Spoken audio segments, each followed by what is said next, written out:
Police मुकाबले कितने किए होंगे सर आपने? मैं अपनी क्लाशनकोफ सरकारी क्लाशनकोफ साथ ही रखता था। ठीक है। तो ज़हनी तौर पे तैयार होके कि आगे हो सकता है। पुलिस ने कुछ माह पहले फैसल जट के खिलाफ ऑपरेशन किया, पुलिस मुकाबले में वो मारा भी गया। उन्हें क्या जे मैं नसिया तो मैंने जट ना आख्या जे वो मौला जट टाइप एक डायलॉग बन गया। अगर वो वहाँ पे मनशियात बेच रहा था, मनशियात बिक रही थी, तो मैं लोकल पुलिस को बिल्कुल उसका जिम्मेदार समझता हूँ। उस SHO को डिसमिस फ्राम सर्विस होना चाहिए कि जिसकी वहाँ पे मौजूदगी में मनशियात बिक रही है और वो तमाशा देख रहा है और फिर दूसरे ज़िलों की पुलिस उसके साथ आके मुकाबला कर रही है। CIA जो बाद में OCU जिसका नाम रखा गया, फिर अब CCD इसका नाम है।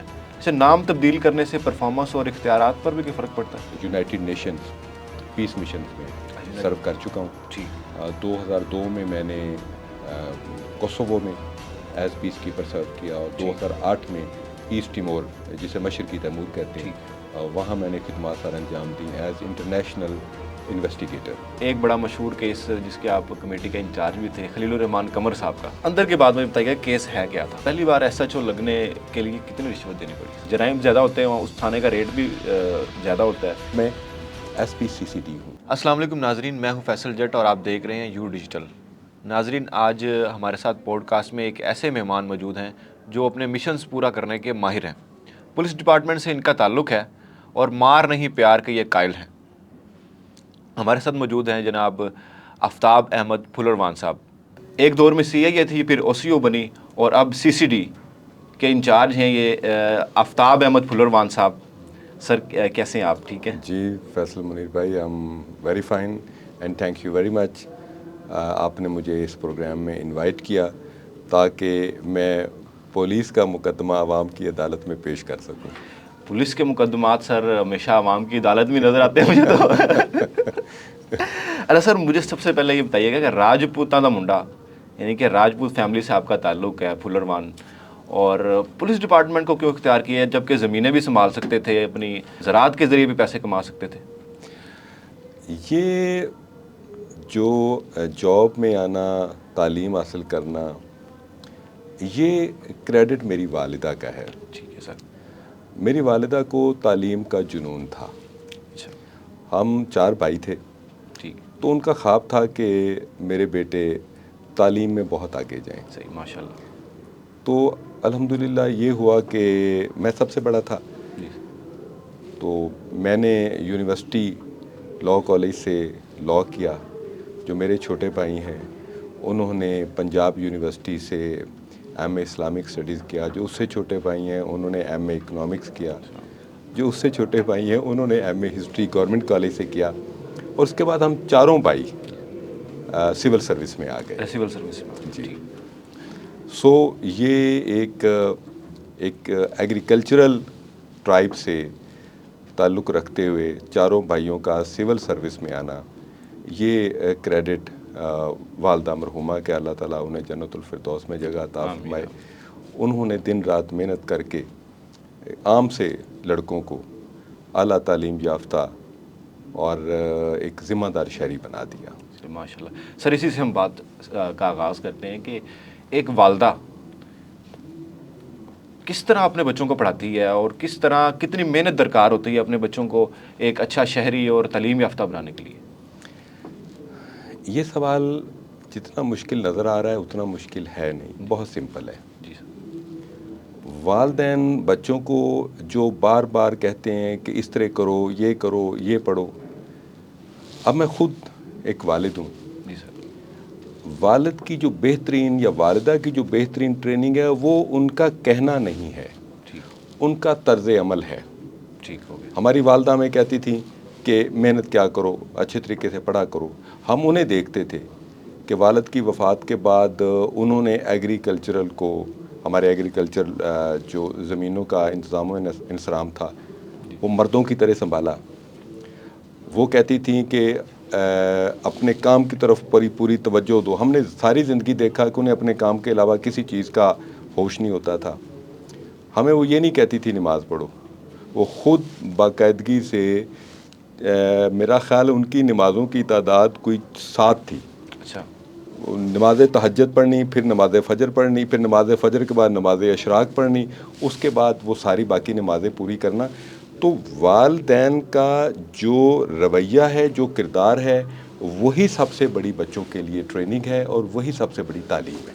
अपनी वालदा की कोई यादगार बात हमें बताएं जो आपको याद आती हो। बीवी बच्चे भी आपके पास नहीं होते हैं तो आप सोचते हैं कि यार ये बात मुझे सबसे ज़्यादा याद आती है उनकी। वो इबादत वो करती थी तो साथ हमें नमाज तहज्जुद के वक़्त वो सब चारों को उठा देती थी अच्छा, कि चलो अपनी पढ़ाई शुरू कर दो। ठीक है। अब उनके पास एक लंबा सा डंडा होता था, तो वो जाए नमाज पे बैठी अगर हम नहीं उठते थे तो वो लंबे डंडे से फिर तमाम को पाँव पे छड़ियाँ मारती थी कि तुम लोग अभी तक उठे क्यों नहीं हो। अच्छा, अब मुझे याद आता है कि उस वक्त हम बड़े तंग होते थे कि माँ जी क्या हालत, सुबह सारी दुनिया सोई हुई, सूरज अभी निकला नहीं, ये हमें डंडे मारना शुरू हो गई हैं। अब जब एक छोटा भाई वो भी एसपी है, एक छोटा भाई वो कलेक्टर कस्टम्स है, अच्छा, माशाल्लाह। जो तीसरा छोटा भाई वो प्रोफेसर ऑफ इस्लामिक स्टडीज़ है। अब जब हमें तालीम की वजह से सलाम किया जाता है तो ये सलाम उन डंडों को है जो सुबह सुबह हमें पढ़ते थे, बिल्कुल सही। और उसकी वजह से हमें फिर डंडों से उन्होंने पढ़ाया और उन्हें ये खौफ रहता था कि कहीं को बच्चा पढ़ाई में पीछे ना रह जाए। अब तरबियत उनकी इतनी सख्त थी कि अल्हम्दुलिल्लाह हम में से कोई सिगरेट तक नहीं पीता। अच्छा, ये और वो उनकी जो डिसिप्लिन था, उनकी जो तरबियत थी, उनका जो नज़्म ज़ब्त था, वो हम सब की नेचर का हिस्सा बन गया है। सही, ज़बरदस्त।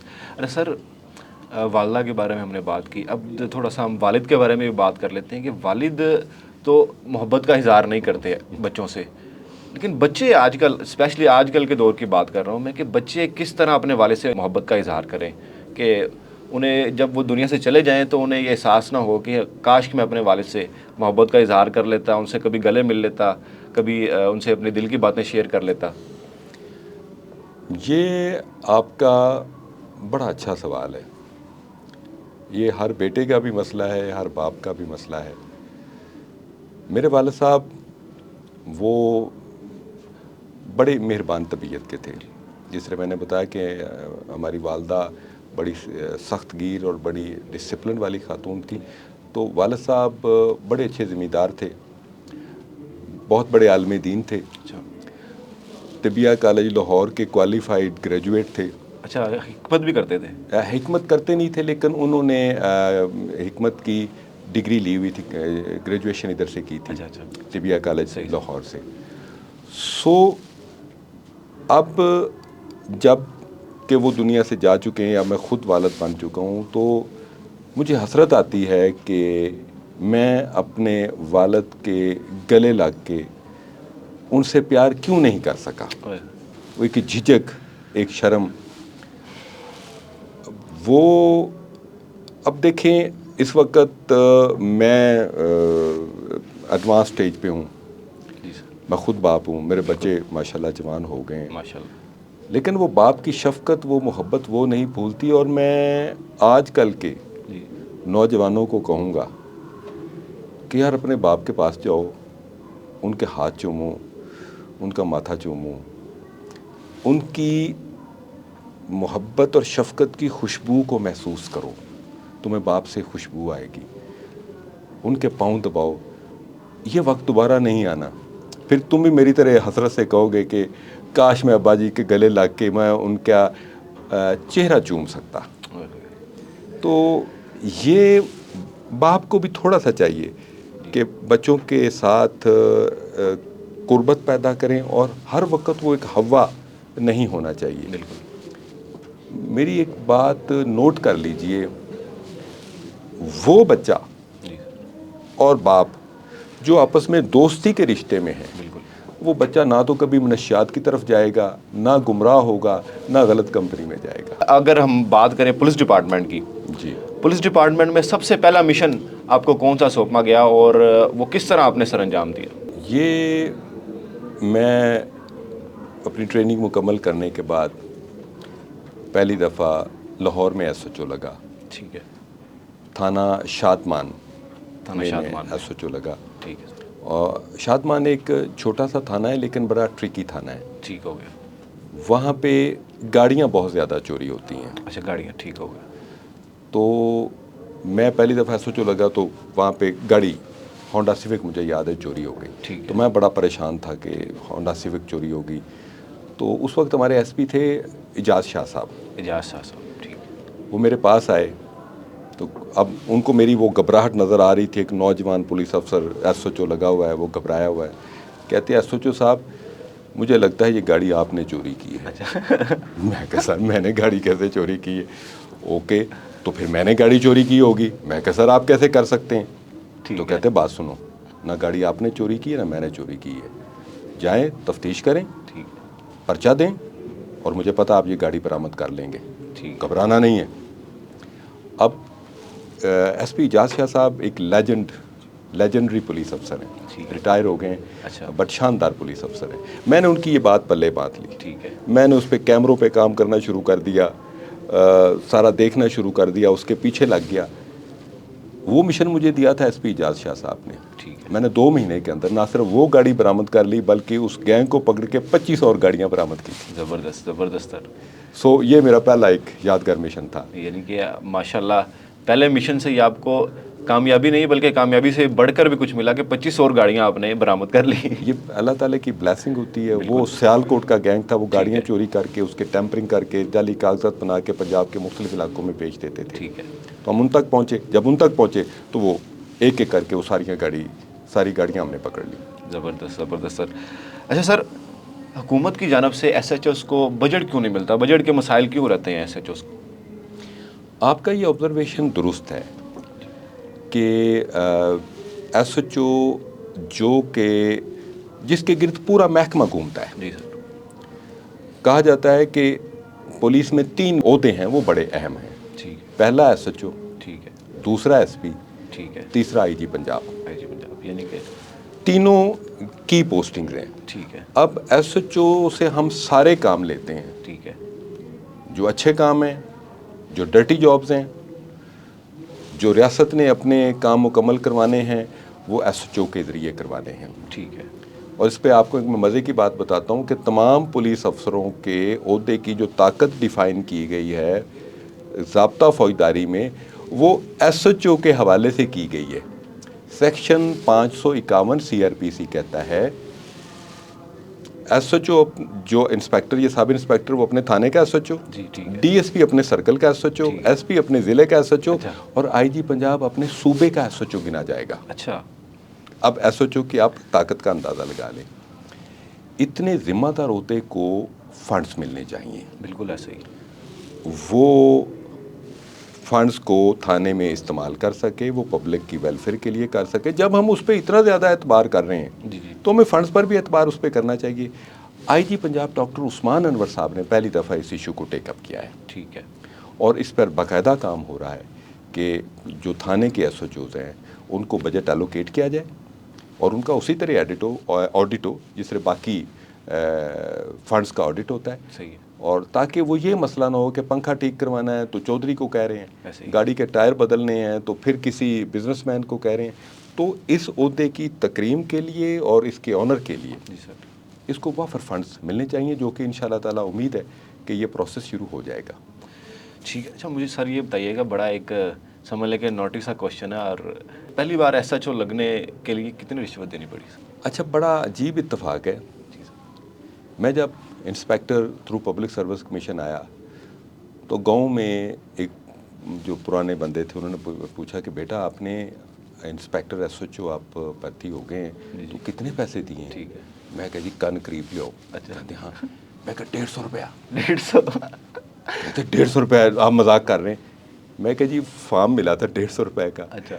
तो वो मैंने फॉर्म भरा है, तो फॉर्म भर के मैंने इम्तहान दिया है, तो मैं सिलेक्ट हो गया हूँ। तो मैंने कहा कि जी वहाँ पे जब हम इंटरव्यू देने के लिए गए तो चाय भी पब्लिक सर्विस कमीशन ने हमें पिलाई थी। अच्छा। ठीक। ये एक गलत तासुर है कि एसएचओ लगने के लिए पैसे देने पड़ते हैं। ठीक है। मैं तो एसएचओ की मैं कहता हूँ आज तक मैं अपने महकमे पर फ़ख्र करता हूँ, मैं अपने महकमे से मोहब्बत करता हूँ। आप यकीन करेंगे कि आज तक किसी पोस्टिंग के लिए, मैं कैमरे के सामने बात कर रहा हूँ, आज तक किसी पोस्टिंग के लिए मैंने कभी सिफारिश भी नहीं करवाई। ज़बरदस्त। पैसा तो खुदा न खासा दूर की बात है। कभी ये भी नहीं कहा कि सर मेहरबानी करें मुझे यहाँ पे लगा दें। भाई महकमे की मर्ज़ी है, जहाँ पे आपको बेहतर महकमा समझता है महकमा वहाँ पे लगाएगा। सिफारिशें करवा कर किसी पोस्टिंग को लेना, मैं उस अफसर को कहूँगा शेम ऑन यू, कि तुम पोस्टिंग्स के लिए सिफारिशें करवा रहे हो और पोस्टिंग के लिए पैसों की ऑफ़र कर रहे हो, अपने ज़मीर को भी बर्बाद कर रहे हो और दूसरे के ज़मीर को भी ख़राब कर रहे हो। सो जब आप काम को जानते हैं, जब अपने प्रोफेशन को समझते हैं, तो फिर पोस्टिंग्स के पीछे तो कभी नहीं दौड़ना चाहिए। बिल्कुल ऐसा ही है। लेकिन सर आप माशाल्लाह एक होनहार पुलिस ऑफिसर हैं और बहुत कम पुलिस डिपार्टमेंट में ऐसे अफसर मिलते हैं जो मेरिट पर काम करते हैं और मान भी रखते हैं, जो मुद्दई उनके पास, ये साइल उनके पास आता है उनका। लेकिन मोस्टली मैंने देखा है सर 80% जो SHOs तय्युनात होते हैं, पहली दफ़ा की बात कर रहा हूँ कि पहली दफ़ा जिसने तय्युनात होना है वो पैसे ले हाथ में लेकर घूम रहा होता है और सिफारिश भी ढूंढ रहा होता है कि पहली दफ़ा मैं किसी अच्छे थाने में SHO लग जाऊँ, उसके बाद फिर चल सो चल, फिर पैसे भी आ जाएंगे, फिर किसी और थाने में जराइम ज़्यादा होते हैं, वहाँ उस थाने का रेट भी ज़्यादा होता है। ये दोनों सवाल मुझे ज़रा बताइएगा। मैं आपको एक बात बताऊं, आप किसी भी अच्छे SHO से पूछ लीजिएगा, उसकी इतनी डिमांड होती है। जैसे लाहौर में 6 डिवीज़न है तो 6 SPs हैं। जी जी।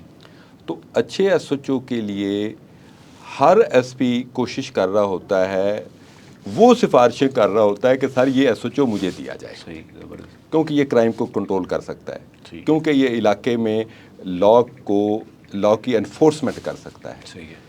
जो नए पुलिस अफसर आ रहे हैं, मैं उनको ये एक बात कहूँगा कि पोस्टिंग्स के लिए सिफारिशें और पैसों जैसे घटिया हथकंडे सोचने की बजाय वो पुलिस वर्क को सीखें, वो पुलिसिंग को सीखें, वो इंटरोगेशन को सीखें, इन्वेस्टिगेशन को सीखें।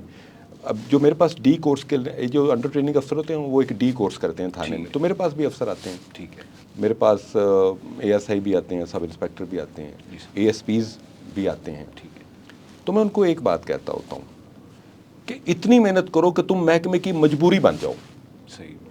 महकमा तुम्हें हर सूरत में लगाना चाहे। ठीक है सर। आपको मैं एक बात बताता हूँ, मैं जब से भर्ती हुआ हूँ, जी सर। मैं अल्लाह से डर के कहता हूँ, मैं एक दफ़ा भी सस्पेंड नहीं हुआ। ज़बरदस्त, ये तो ब्रेकिंग न्यूज़ है। मतलब कि ये एक दफ़ा पहली भी तो मैं सस्पेंड नहीं हुआ, मैं एक दफ़ा भी लाइन हाजिर नहीं हुआ। ज़बरदस्त सर, ये कमाल है। कोई महकमाना पनिशमेंट नहीं है। और सारी सर्विस में मैं SHO रहा हूँ, SDPO रहा हूँ, डिविजनल SP रहा हूँ और अब मैं SP CCD हूँ। ऐसे ही। सो उसकी वजह क्या थी? जी सर। कानून के दायरे से छलांग मार के बाहर ना निकलिए, कानून के दायरे में रहें। जी जी। और एक बात और याद रखें, जी सर। जो माड़ा बंदा आपके पास आता है ना, उससे बड़ा डरें। जिसकी टूटी जूती है, हाथ में उसने एप्लीकेशन पकड़ी हुई है और वो डर डर के आपके कमरे में दाखिल हो रहा है, उससे डर जाओ। उसकी सिफारिश इतनी बड़ी है कि उसने फूका मार दिया ना तो तुम्हारी कुर्सी भी नज़र नहीं आएगी। उसकी सिफारिश वो है। अल्लाह उसकी सिफारिश। और जो तगड़ा चौड़ा होके आए और उसने बाजू फैलाता हुआ आपकी तरफ आए और टांग पे टांग रख के कहे मुझे फलां अफसर ने भेजा है, सबसे पहले देखो कि क्या उसका काम कानून के मुताबिक है। अगर कानून के मुताबिक है तो उसे बड़े रीज़नेबली और बड़े ऑनरेबली उसको काम उसका करें। ठीक है। और अगर उसका कानून के मुताबिक नहीं है तो उसे सिंपल कहें कि सर ये नहीं हो सकता, ये कानून की खिलाफ वर्जी है, तो कानून के मुताबिक ये नहीं हो सकता, लंबी बहस करने की ज़रूरत नहीं है sir, thank you very much, that's it. ओ भाई अल्लाह से डरो। ये जो दुनियावी सिफारिशों से डरते हो, दुनियावी सिफारिशें तो तुम्हें एक दिन के लिए पोस्टिंग में नहीं रख सकती। बिल्कुल ऐसे ही। सिंपल सी बात है, उससे डरो जो खुदा की सिफारिश लेके आ रहा है। बिल्कुल। अगर आपने उसको नाराज़ कर दिया तो फिर आपने खुदा को नाराज़ कर दिया। जब आपने खुदा को नाराज़ कर दिया तो फिर छुपने की जगह नहीं मिलेगी। सारी ज़िंदगी इस तरह चलाऊँ।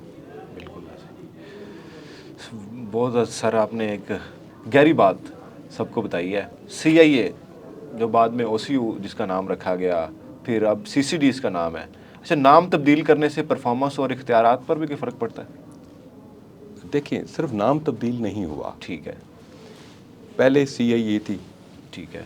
क्राइम इन्वेस्टिगेशन एजेंसी, जी, बड़ा अच्छा काम किया। बिल्कुल सही है, ये एक नाम है। CIA को जो इज़्ज़त दी, जो मुकाम दिया, जो एक शनाख्त दी, वो SP उमर विर्क साहब ने दी। बिल्कुल ऐसे, आज भी अगर CIA का नाम ज़हन में आए तो सबसे पहले उमर विर्क साहब का नाम बिल्कुल आता है। ऐसे ही। बड़ा अच्छा उन्होंने काम किया। उमर विर्क साहब के बाद फिर इसको थोड़ा ऑर्गेनाइज्ड किया गया, एलिवेट किया गया इसके हेड को। DIG साहब अब इसके हेड हो गए, ठीक है, तो OCU इसको नाम दे दिया गया, ठीक है, ऑर्गेनाइज्ड क्राइम यूनिट। ठीक है। पहले जो ऑर्गेनाइज्ड क्राइम यूनिट के हेड थे, जिन्होंने कमांड किया, कैप्टन लियाकत अली मलिक, कैप्टन लियाकत जी, बिल्कुल ऐसे। बड़े शानदार पुलिस अफसर हैं, बहुत ग्रेट आदमी, बड़े सन्नफ भी बहुत अच्छी बड़े है। अल्लाह लोग हैं, बिल्कुल ऐसे। वो खुदा पे यकीन रखने वाले। मैं उन्हें सूफ़ी पुलिस अफसर गिनता हूँ। सही, उन्होंने OCU को एक एजेंसी बना दिया, एक ताकतवर एजेंसी। ठीक है, उसके बाद इमरान किश्वर साहब आए। बिल्कुल, इमरान किश्वर साहब कानून के एक्सपर्ट ऑफिसर हैं, बिल्कुल, उन्होंने उसको मज़ीद बेहतर किया। अब ये तजर्बा इतना कामयाब रहा OCU का कि अब फैसला किया गया कि इसको पूरे पंजाब तक फैलाया जाए। ठीक है, अब मैं आपको वो इर्तिका बता रहा जी, हूँ जी। कि किस तरह इसका एवोल्यूशन हुआ।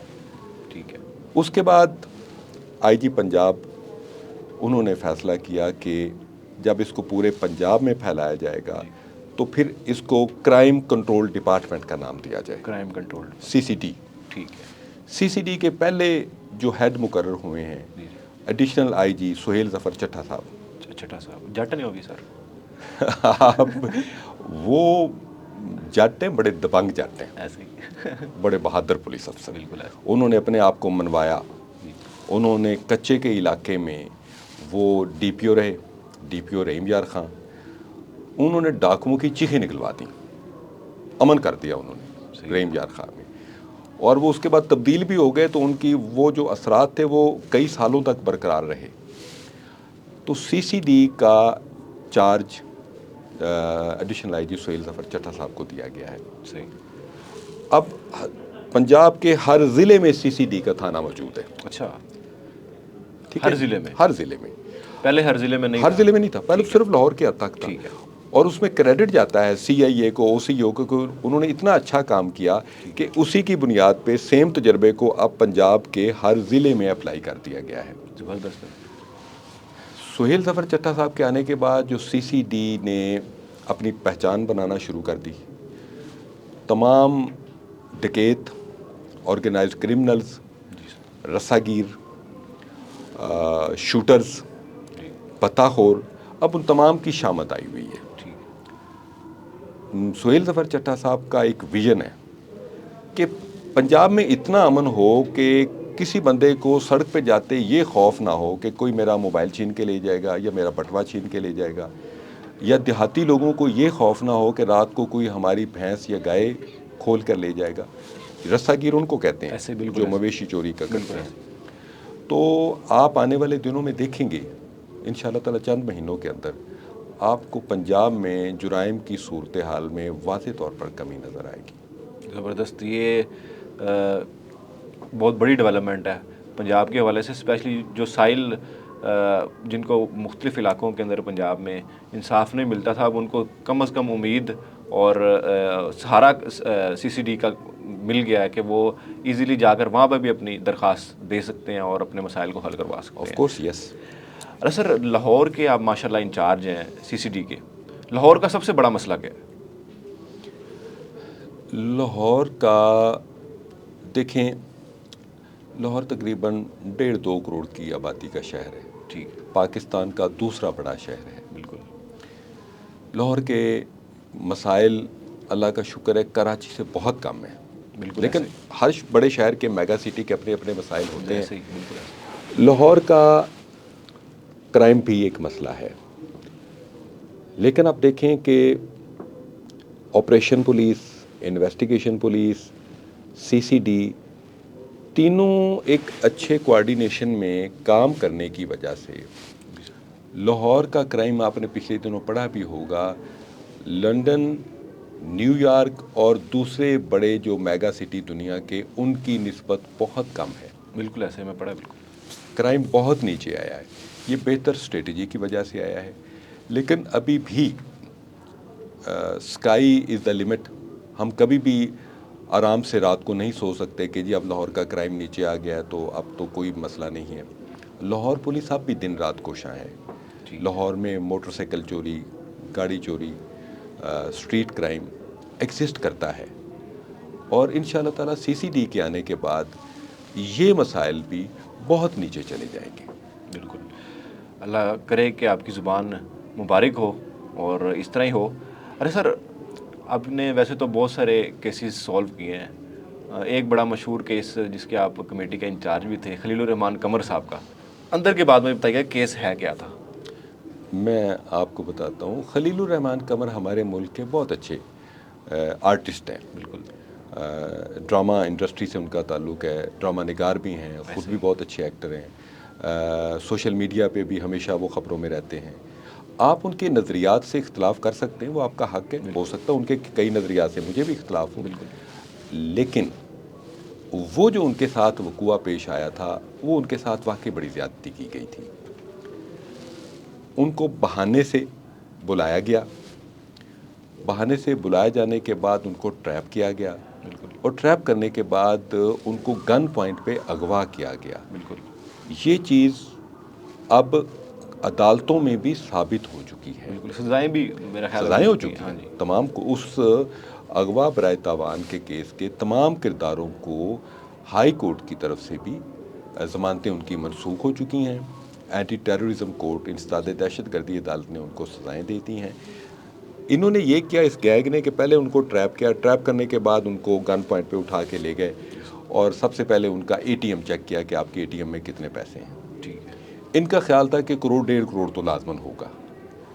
तो खलीलुर रहमान कमर साहब ने कहा कि अकल के अंत हो, तुम्हें किसने कह दिया कि मेरे पास इतने पैसे हैं? मैं फनकार आदमी हूँ, करोड़ लाख 1.5 लाख होगा मेरे अकाउंट में। सही है। अच्छा, वो उन्होंने चेक किया तो वाकई लाख 1.5 लाख था। ठीक है।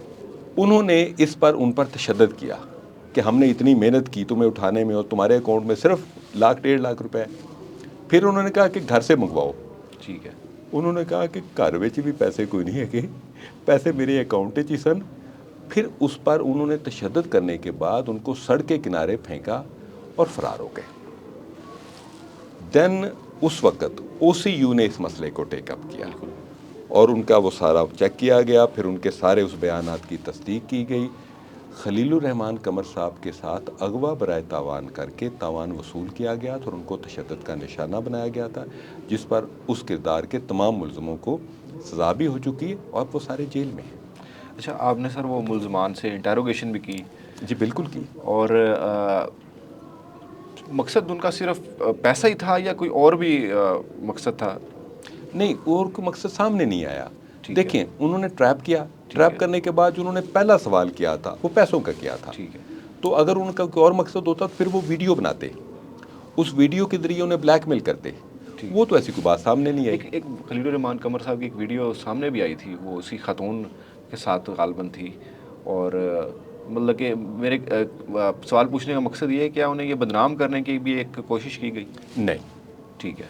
वो बेसिकली उनको ट्रैप करने के लिए किया गया। अगर बदनाम करने के लिए किया जाता तो उसी दौरान में वो 5-7 मुश्तंडे अंदर आके उनको गन पॉइंट पे घेर ना लेते। ठीक है। और उनसे वो पैसों का मुतालबा ना करते, क्योंकि जो ब्लैकमेलर्स होते हैं, हनी ट्रैप करने वाले, उनका तरीकाकार मुख्तलिफ होता है। वो गन्ने इस्तेमाल नहीं करते। ठीक है। वो बंदूक इस्तेमाल नहीं करते। वो बंदे को ट्रैप करते हैं, ट्रैप करने के बाद वीडियो बनाते हैं, वीडियो बनाने के बाद उसको जाने देते हैं। ठीक है।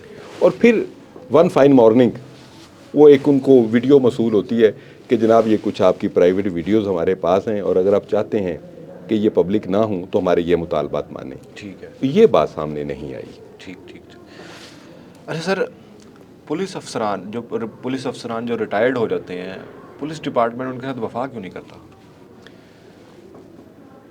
देखें, यहाँ पे पुलिस डिपार्टमेंट का कसूर मैं नहीं गिनूंगा। ठीक है।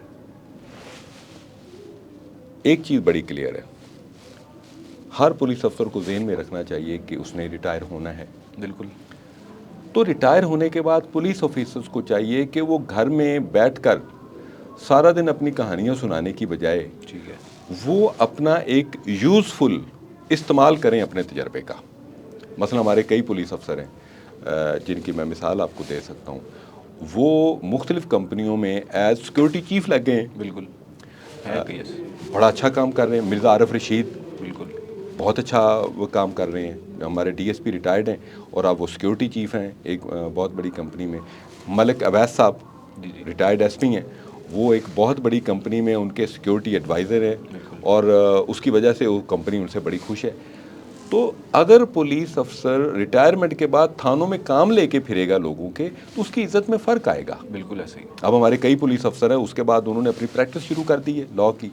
सो इतना शानदार तजर्बा होने के बाद पुलिस अफसरों को चाहिए कि वो थानों में चक्कर लगाने की बजाय वो अपना बाइज़्ज़त रिस्पेक्टेबल काम करें। और फ़र्ज़ करें मैं रिटायर होता हूँ, तो मैं अगर प्रैक्टिस शुरू करता हूँ तो मैं थाने जाने की बजाय अदालत में बुलवाऊंगा जो मैंने काम करवाना होगा। थाने में मैं क्यों जाऊँ, मैं अपने वकार पे दबा क्यों लगने दूँ। मेरा तो ये नुक्ता नज़र है। बिल्कुल ऐसी है। अच्छा सर, एक 2 साल पहले की बात है कि एक वीडियो भी वायरल हुई थी जिसमें एक पुलिस एहलकार था, अपनी आखिरी सांसों को गिन रहा था। तो वो अपनी बीवी को कह रहा था कि अब मेरे मरने के बाद कभी पुलिस डिपार्टमेंट के पास नहीं जाना और जो मेरे पैसे हैं वो लेने भी नहीं जाना। तो ये इस तरह के केसेस भी देखें, सामने आते हैं। डॉक्टर उस्मान अनवर आईजी साहब जी जी। पंजाब, उन्होंने इस सिलसिले में बहुत ज़्यादा रिफॉर्म्स की हैं ठीक है। कि हमारे जो शहीद हैं, जी जी। हमारे जो वफात पा गए पुलिस अफसर, उनकी जो बेवाएँ हैं वो हमारी माएँ और हमारी बहनें हैं। बिल्कुल ऐसे ही। तो उनको दफ्तरों में चक्कर ना लगाने पड़े। ऑनलाइन अब ज़्यादा प्रोसेस हो गया है, तो उसमें दफ्तरों में चक्कर लगा के बाबुओं के आगे पीछे फिरने की ज़रूरत नहीं है। और हमने ये भी रवायत रखी है कि तमाम शहीदों का एक दिन मनाया जाता है जिसमें मुतलका जो डीपीओज़ हैं, एसओचओज़ हैं, अपने उन भाइयों के घरों में बच्चों के लिए वो चॉकलेट्स और फूल लेके जाते हैं और अपनी उन माँओं बहनों को सैल्यूट करके आते हैं जिन्होंने अपने नौजवान बेटे, अपने नौजवान शौहर इस महकमे को उनकी जानें पेश कर दी। और उनके माथे पर सिलवट भी नहीं आती क्योंकि वो शहीदों की माएँ हैं, शहीदों की बहनें हैं, शहीदों की बीवियाँ हैं। सो इस कल्चर को बहुत ज़्यादा तब्दील किया गया है और मेरा ख़्याल है कि मेरे इल्म में बहुत कम ऐसी शिकायत आई हैं कि हमारे किसी पुलिस एहलकार की बेवा का कोई मसला हो। अब तो इतना सिंपल हो गया कि अगर किसी बेवा का कोई मसला है 1787 पे वो मैसेज करे, सीधा आईजी साहब पंजाब को जाएगा। सही। और आईजी साहब पंजाब इस मामले में बड़े ही सेंसिटिव हैं।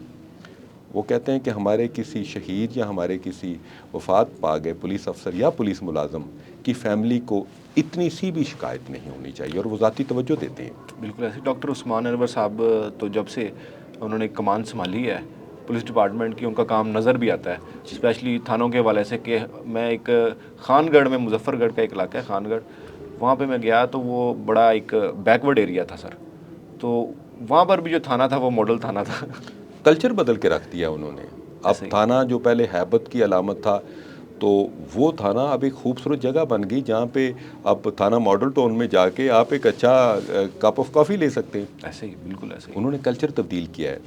पब्लिक और पुलिस के दरमियान जो फासले थे वो उनकी इस पॉलिसी की वजह से कम हुए हैं। बिल्कुल ऐसे ही। इस हवाले से तो वो हमेशा याद रखे जाएंगे। पुलिस ने कुछ माह पहले फैसल जट के खिलाफ ऑपरेशन किया, पुलिस मुकाबले में वो मारा भी गया। उसकी एक लाइन बड़ी मशहूर हुई जो उसने स्पीकर पर की कि जो मैं नसिया थे जट ना आखियो। सर, पुलिस डिपार्टमेंट का कितना किरदार है फैसल जट को मंशियात फरोश बनाने में? जिस तरह आपने खुद राइटली बताया है कि फैसल जट बुनियादी तौर पे मनशियात फ़रोशों का एक गैंग चला रहा था। बिल्कुल ऐसे ही। अच्छा, सिर्फ उसका काम मनशियात फ़रोशी तक महदूद नहीं था, इश्तहारी भी उसके पास आके पनाह लेते थे। और इत्तेफाक ये है कि कुछ अर्सा पहले OCU लाहौर की टीम ने भी उसके डेरे पर रेड किया था जिस पर दोनों का बहुत ज़्यादा क्रॉस फायर हुआ था। अच्छा। क्रॉस फायरिंग हुई थी और फिर हमारी टीम ने फैसल जट और इसके सब के ख़िलाफ़ इंसदाद दहशतगर्दी एक्ट के तहत पर्चा दर्ज करवाया था। उसमें भी उनके कुछ लोग गिरफ़्तार हुए थे। ठीक है। उसका बेसिकली वो डेस्परेट आदमी था। वो पंजाबी में कहते हैं ना, उसका झाका उतरा हुआ था। चाका लथे ऐसे होता। चाका लथे ऐसी। ठीक है। अब जो वो बड़के मार रहा था वो नशे की हालत में मार रहा था। ठीक है। और मुझे अफसोस होता है उन लोगों पर जिन्होंने फैसल जट एक मनशियात फरोश को जो कौम की नौजवान नस्ल को तबाह कर रहा है उसको हीरो बना लिया। उन्हें सिर्फ वो एक लाइन दी वजह तो कि जब मैं नसिया दा जट ना के सिर्फ ऐसा लाइन दी वजह तो अच्छा, हीरो बने। उसमें हमारे जो चूँकि मेरे बड़े करीबी दोस्त भी जट हैं, मेरे कुछ लॉज की तरफ से सारे जो रिश्तेदार वो जट हैं, उन्होंने इसको प्राइड ऑफ परफॉर्मेंस बना लिया। बिल्कुल। उन्हें कहा जी वेखो जट है ना, उन्हें क्या जे मैं नसिया तो मैनू जट ना आख्या जे, वो मौला जट टाइप एक डायलॉग बन गया और उस डायलॉग की गूंज मशरकी पंजाब तक भी गई। हाँ, उधर भी बहुत सारे लोगों ने कमेंट्स किए। उधर जट थे, जट वो भी उन्होंने भी इसको कहा लिया कि, बल्कि कई सिखों के मैंने कमेंट्स देखे, उन्होंने कहा जी हमें ये तो नहीं पता कि ये कौन है, लेकिन हमें ये पता है कि चूंकि जट है और जट बड़े बहादुर होते हैं और देखिए जी उसने कैसा मुकाबला किया है। उसको रंग कर दे दिया गया। जट हो, राजपूत हो, सैयद हो, कोई भी कौम हो, बिल्कुल। आप में सबसे ज़्यादा इज़्ज़त वाला और एहतराम वाला वो है जो ज़्यादा मुत्तकी है, जो मुआशरे के लिए ज़्यादा यूज़फुल है।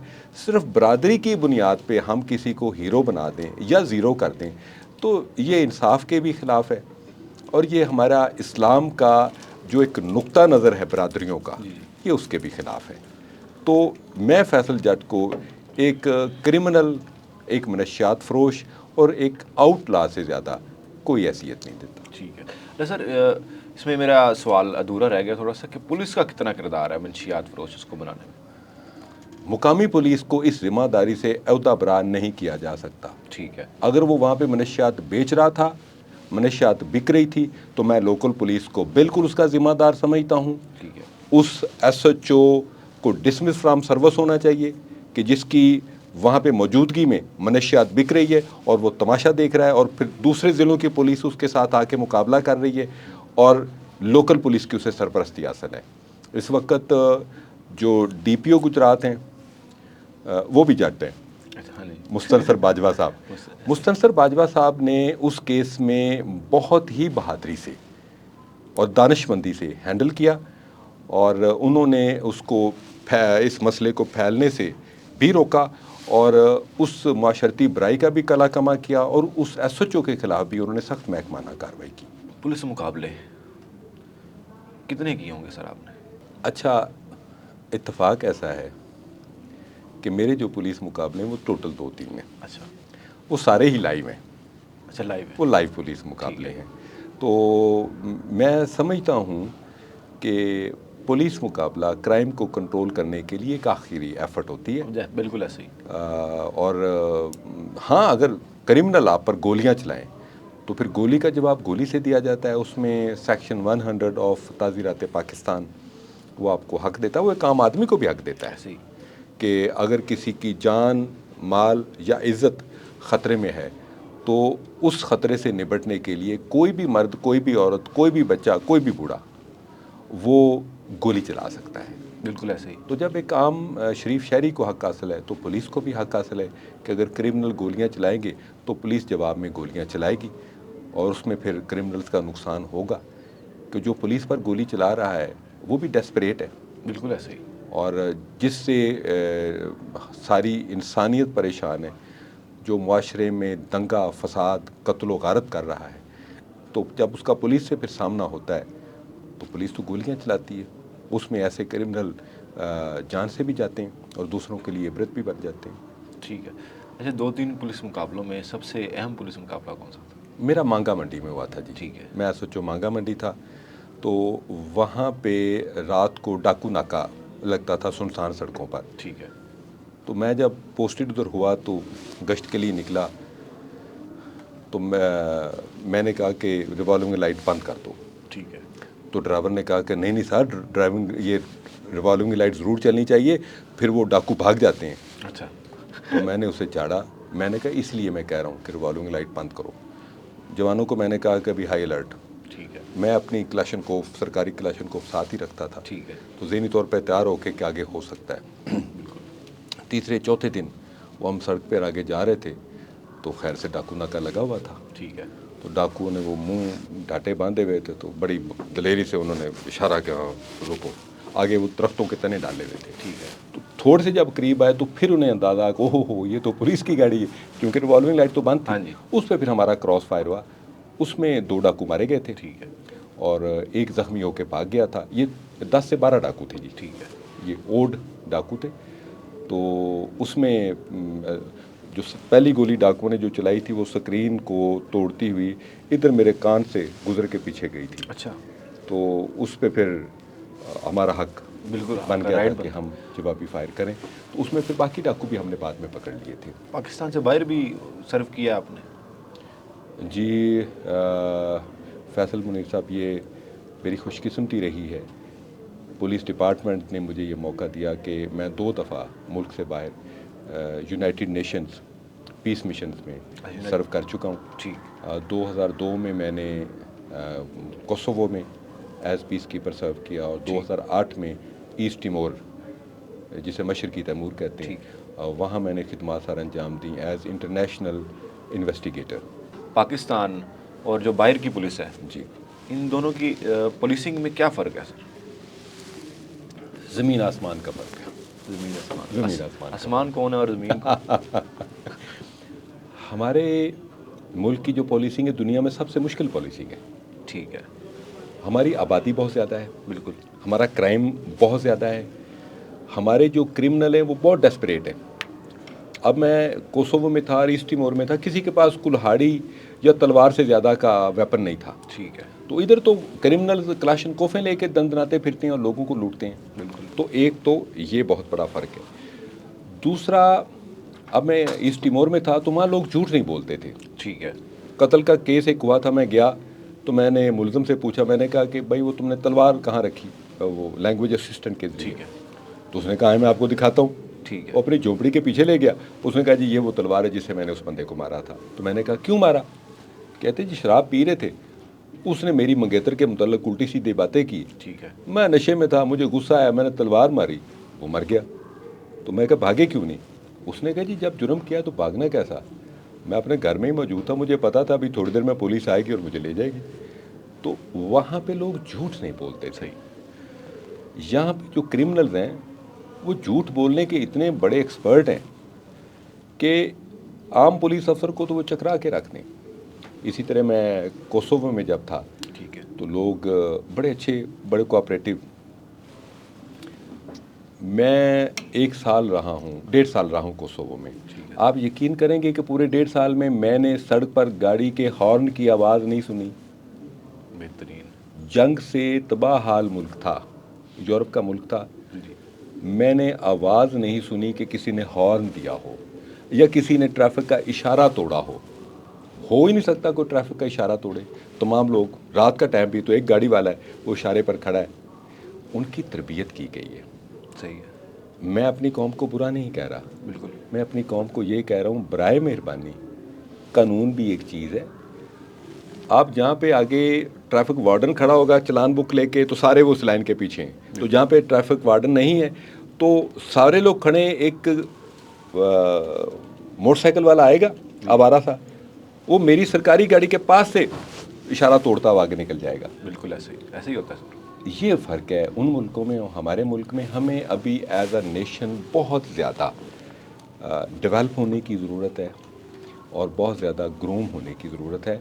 मैं भी इस मुल्क का बाशिंदा हूँ, मैं भी पाकिस्तानी हूँ। बिल्कुल। हमें दूसरे मुल्कों से सीखना चाहिए। कानून की अमलदारी और कानून पर अमल करने में हमें अभी बहुत ज़्यादा तरबियत की ज़रूरत है। जो लोग पुलिस को बुरा कहते हैं, पुलिस अब दुनिया का कोई भी डिपार्टमेंट ले लें, ज़ाहिर बात है उसमें कुछ काली बेड़े होती हैं। जी, ठीक है। जो लोग पुलिस को बुरा कहते हैं, अगर हम उन्हें या आप उन्हें कहें कि जी हम 1 हफ़्ते के लिए पुलिस डिपार्टमेंट जॉनसन है उसको साइड पे बिठा देते हैं और उसको कहते हैं कि किसी किस्म की कोई कार्रवाई नहीं करनी, FIR भी दर्ज नहीं करनी और आवाम के कोई किसी किस्म के मसले को हल नहीं करना, और यहाँ पर पुलिस की रिट अब बरकरार नहीं रहेगी।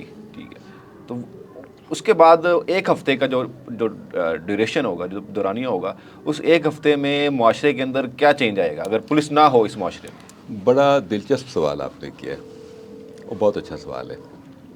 मैं कहता हूँ जी आप 1 हफ़्ते को छोड़ें, आप किसी भी चौक में सिर्फ आधे घंटे के लिए पुलिस को साइड पे कर दें, ठीक है। आप इस तरह करें कि जी आधे घंटे के लिए पूरे लाहौर में ट्रैफिक पुलिस काम नहीं करेगी। ठीक है। आपकी ट्रैफिक इतनी जैम होगी वो एक हफ्ते तक नहीं खुल सकेगी। आप तो ट्रैफिक पुलिस के बगैर इस शहर की ट्रैफिक नहीं चला सकते। बिल्कुल ऐसा ही। अगर ये पुलिस ना हो, अगर क्रिमिनल्स डरते हैं जी जी, तो वो पुलिस से डरते हैं।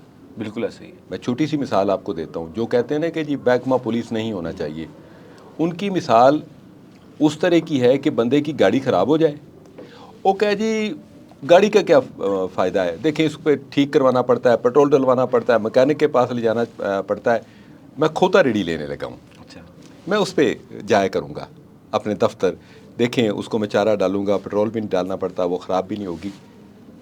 क्या बात करते हैं आप की पुलिस के बगैर आप चोरों, डाकुओं, नकबजनों, टारगेट किलर्स से किस तरह लोग दुश्मनियों में एक दूसरे को मार देंगे। बिल्कुल ऐसा ही। देखें अभी आपको कॉल आए, मुझे कॉल आए कि आपके घर के बाहर 5 क्लाशनकोफों वाले खड़े हैं, तो मैं फौरी तौर पे परेशान होगा, और साथ ही फ़ोन आए कि वो पुलिस वाले हैं, तो मैं रिलैक्स हो जाऊंगा। ऐसे ही। और साथ अगर आ जाए कि जी उन्होंने मुंह आगे से कवर किए हुए हैं और उनके हुलिये अजीबोगरीब है, तो मेरे दिल की धड़कन, किसी भी आम शहरी की दिल की धड़कन, वो क्या कहेगा, फौरी तौर पे 15 ते कॉल करो ते पुलिस ਨੂੰ बुलाओ। बिल्कुल ऐसा ही। भाई पुलिस से काली भेड़े हैं, पुलिस को रिफॉर्म करने की ज़रूरत है, पुलिस को बेहतर करने की ज़रूरत है, पुलिस की तादाद बढ़ाने की ज़रूरत है, लेकिन इस पुलिस के बगैर हम इस मुआशरे में एक दिन भी नहीं निकाल सकते। अगर आपने एक हफ्ते की बात की है तो इस मुल्क में खाना जंगी शुरू हो जाएगी, सिविल वॉरफेयर शुरू हो जाएगी अगर पुलिस ना हो तो। सीसीडी लाहौर के इंचार्ज अल्लाह ताला ने आपको बना दिया, अब आगे क्या इरादा है, अल्लाह ताला से क्या मांगेंगे? मांगेंगे तो अल्लाह से ही। देखिए अल्लाह से तो हम मरते दम तक मांगते रहते हैं, बिल्कुल ऐसा ही। और हम मांगते मांगते थक जाते हैं, वो देते देते नहीं थकता। बिल्कुल ऐसा ही है। मेरा मिशन ये है कि हम पाकिस्तान को एक ऐसे मुआशरे में तब्दील कर सकें जहाँ किसी को ये खौफ ना हो कि कोई मेरी जायदाद छीन कर ले जाएगा, कोई मेरे घर में घुस के डाका मार देगा, कोई मेरी इज़्ज़त की तरफ पहली नज़र से देखेगा। एक ऐसा मुआशरा हो जहाँ पे लोग आपको सड़कों पर मुस्कुराते हुए मिलें। कभी आप बाहर जाएं ना, जी जी, तो आप लोगों के चेहरे देखें तो तमाम लोग स्माइल करते जा रहे होते हैं, वो आपको देखते हैं, वो आपको भी स्माइल करते हैं। और डिप्रेशन दूर हो जाता है दूसरे बंदे का जो परेशान भी हो इस तरह के माहौल में। ठीक है, आप अभी सड़क पे निकल जाइए, आपको कोई हंसता मुस्कुराता बंदा नज़र नहीं आता। बिल्कुल ऐसा। काश कि हम इस मुआशरे को इसकी खुशियाँ दे सकें। यहाँ पे कोई गम की वजह से, गुर्बत की वजह से अपने मुस्तकबिल से परेशान ना हो, कोई गुर्बत की वजह से अपने बच्चों को अपने लिए बोझ ना समझे। मैं एक ऐसा मुआशरा सोचता हूँ, और इसमें जितना भी मैं कंट्रीब्यूट कर सकता हूँ, मेरी हैसियत सारे सिस्टम में एक छोटे से पुर्जे की है, लेकिन मेरा ख़्याल है कि अगर छोटे पुर्जे की तरह सारे छोटे पुर्जे सोचना शुरू कर दें तो वो बहुत बेहतर मुआशरा तश्कील पा सकता है। बिल्कुल ऐसा ही है। सर आपके टाइम का और आपके वक्त का और इतने मसरूफियत के बावजूद आपने हमें टाइम दिया, इसका बहुत शुक्रिया। Thank you very much sir, honour to us. जी नाज़रीन, आपने देखा कि एसपी सीसीडी लाहौर जनाब आफ्ताब अहमद फुलरवान साहब ने हमसे बहुत सारी बातें शेयर की। मिलेंगे किसी और पॉडकास्ट में, तब तक के लिए अल्लाह हाफिज़।